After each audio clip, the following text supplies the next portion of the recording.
You may have already seen this on your For You page, but this thing is one example of why I think some religious people are absolute nut jobs. He stands in front of his congregation and openly admits to being an abusive father and husband, and they laugh.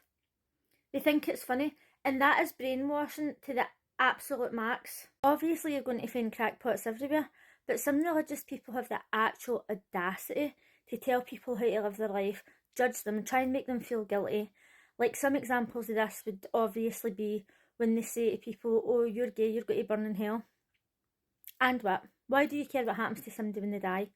Or something extreme like, oh, you were SA'd and you became pregnant and then you didn't want to carry the baby and you got rid of it, and now you're going to burn in hell because that was God's will for that to happen to you. And it's like, if that was God's will for that to happen to me, then you and your God can go and take a flying fuck to yourself. I found this video on this page, and you can watch the full thing if you want, but I'm just going to show you a small clip.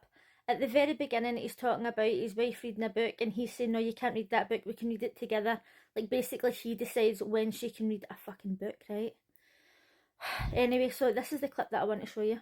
I have 4 people in my life that I dictate the hours in their day. I dictate what time they go to the bathroom, when we eat, what we wear.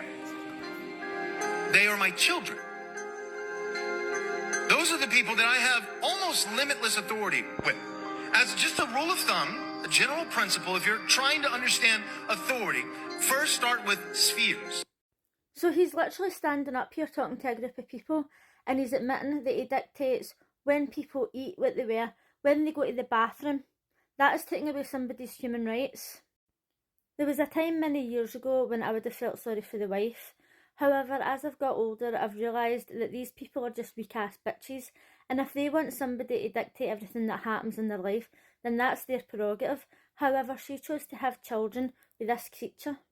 I would rather cut out my own womb and bleed to death than allow this man to be the father of my kids. Do you remember years ago when there was an episode of Wife Swap, and the mum and dad were really religious and they dictated everything that the kids done? They didn't let them watch TV, they weren't allowed to stay out after a certain time, they told them what books that they could read and everything. And then when they got older, one of them ended up killing the mum. And I thought to myself, good for you. Good for you. Standing ovation, that's what she gets. If this man ever goes missing, and then in 5 years they end up finding his body under a barn or something, and they're like, that, oh, it was his kids, put them to jail, I will personally start a petition to say, no, let's not put them to jail. Let's stop allowing people to stand up and admit that they're abusers and then do nothing about it. Honestly, it baffles me. Obviously, you're going to get a lot of psychopaths and narcissists who are not religious, but I'm leaving this to near the end of the video because I know that a lot of religious people will get triggered and they'll start typing their wee comments when they've not even watched the full video, and it gives me something to laugh at. But generally speaking, when somebody's not religious and they're a psychopath or a narcissist, they're not so obvious about it. A lot of people really love them. They're popular in their workplace, they've maybe got a lot of friends, and then when they find out that they're abusive, people are like, oh my god, I can't believe it, they're the nicest person. Because a lot of them like to be praised, a lot of them like to be looked up to and worshipped, so they're not going to be so obvious about it. But when it's a religious person, they're more open. Like, this guy's just so open about being an abuser and he's not even thinking twice about it.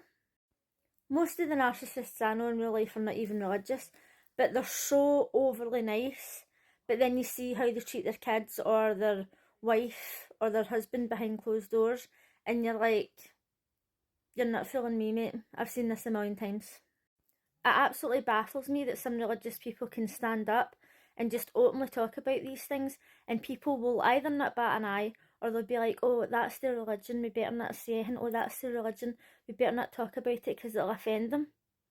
Meanwhile, I do not give one fuck. It's a lot like celebrities. Like a couple of weeks ago, Celebrity Big Brother finished and Kelly Osbourne was on, saying that she doesn't get embarrassed because when she was young, her mum used to come out and flash the school kids on the bus. Flashing school kids on a bus is a crime. But some people would be like, oh, they're just celebrities. Oh, they're crazy. Like the interview with Usher, when he was talking about going to P. Diddy's house, or whatever his name is now, when he was going to his house, and they were having orgies and that in the house, and he was only 13, and they were saying, oh, did the women, like, obviously not try and go with you? And he's like, oh, I didn't say that. Do you know what I mean? But, like, nobody said anything about it. Anyway, this creature needs to be exterminated. Hopefully when he's older, his kids see the light and they just get rid of him, because it's probably the best thing that they can do. But anyway, rant over.